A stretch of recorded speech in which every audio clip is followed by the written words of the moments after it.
Somo la Injili takatifu ilivyoandikwa na Yohane. Wakati ule Yesu aliwaambia wafuasi wake, "Ninayo bado mengi ya kuwaambia, lakini sasa hamwezi kuyashika bado.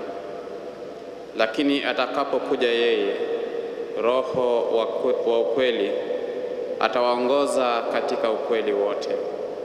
Kwa maana hatasema ya kwake mwenyewe, ila atakayosikia atayasema na kuwatangazia ninyi mambo yajayo.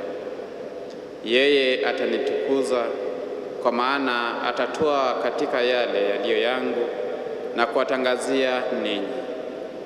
Yote Baba aliyo nayo ni yangu. Kwa hiyo nalisema ya kwamba atatoa katika yale yaliyo yangu na kuwatangazia ninyi." Injili ya Bwana.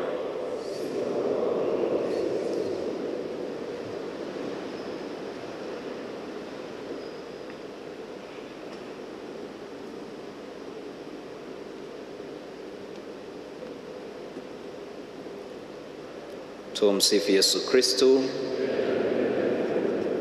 Kwanza kabisa, kama tulivyosikia katika somo la kwanza, Paulo katika pita zake katika mji wa Athena anakutana na altari ambayo watu wa Athena ama Wayunani walikuwa wameitoa kwa ajili ya Mungu asiyejulikana, yaani kati ya miungu ambao wao walikuwa wanaabudu. Katika elimu yao, katika falsafa yao, walikuwa wanajua vizuri kwamba hawajaweza kufahamu ukweli wote, na hivyo basi wakaweza kutambua kuna Mungu ambaye hajulikani.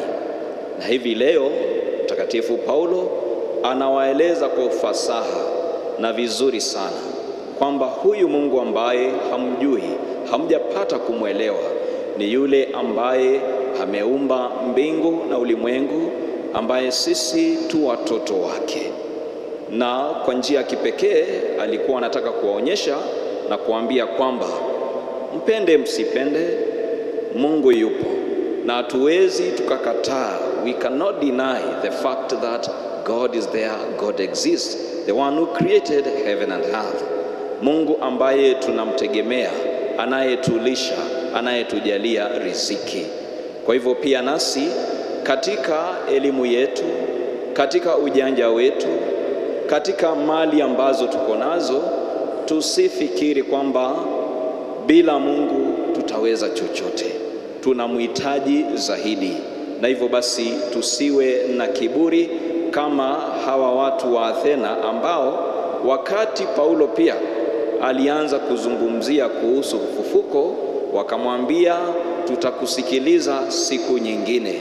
Na hivyo basi wakawa wamekosa kufahamu zaidi kuhusu huyu Mungu. Kile ambacho tunastahili kufanya ni kuweza kuomba Roho Mtakatifu azidi kutuangazia na kumwelewa zaidi, kwa sababu kama vile Kristo ametueleza katika somo la Injili kwamba kulikuwa na mambo mengi ambayo alitamani kuyaeleza, alitaka kuyaeleza, lakini kwa wakati huo akawaambia Roho Mtakatifu atakuja kuwaeleza mengi zaidi. Na hakika hayo mambo yameweza kueleweka zaidi baada ya Roho Mtakatifu kuweza kuwajia mitume. Tazama kanisa jinsi limekuwa katika liturjia, katika uongozi, katika mikakati tofauti. Kanisa ambalo tuko nalo siku ya leo limekuwa thanks to the guidance of the Holy Spirit. Kwa hivyo pia nasi tusiwe na kiburi, lakini tuwe na unyenyekevu kama vile mitume, walimu wa kanisa na Wakristo wa kwanza walipokuwa na unyenyekevu, waliweza kufahamu mengi zaidi.